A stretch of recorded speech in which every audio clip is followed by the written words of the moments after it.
கடற்கரை பட்டணத்திலிருந்து வந்த பொண்ணாலதான் குடும்பம் ஆட்டம் கண்டு நிக்குது. அந்த கணவனும் மன போராட்டத்துலதான் வாழ வேண்டிய ஒரு சூழல். இனி வரப்போற காலம் சூழ்ச்சி நிறைஞ்ச காலமா இருக்கும். தம்பிகள்லாம் ஒற்றுமையா இருந்தா தான் சமாளிக்க முடியும்.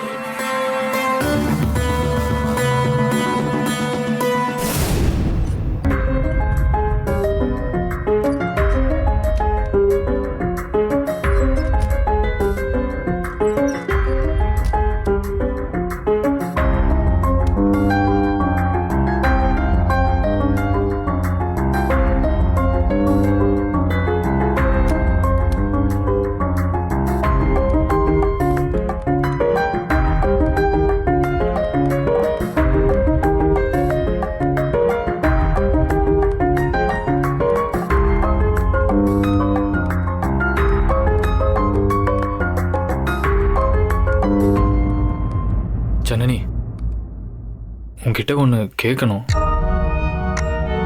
நீ சென்னையிலே பிறந்து வளர்ந்த பொண்ணு.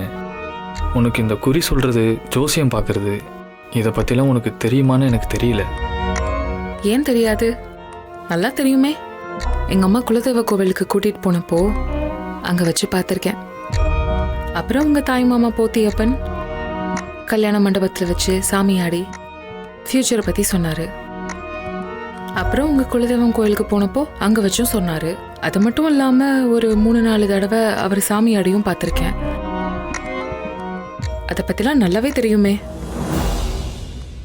ஆக்சுவலாக எனக்கு இந்த விஷயம் தெரியுங்கிறது உனக்கும் தெரியும் சக்தி.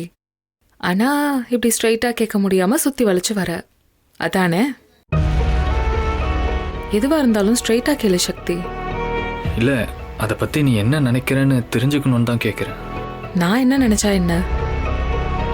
நீங்க போய் பார்த்து வந்தீங்கல்ல, அவர் என்ன சொன்னாருன்னு உங்களுக்கு தான் தெரியும்.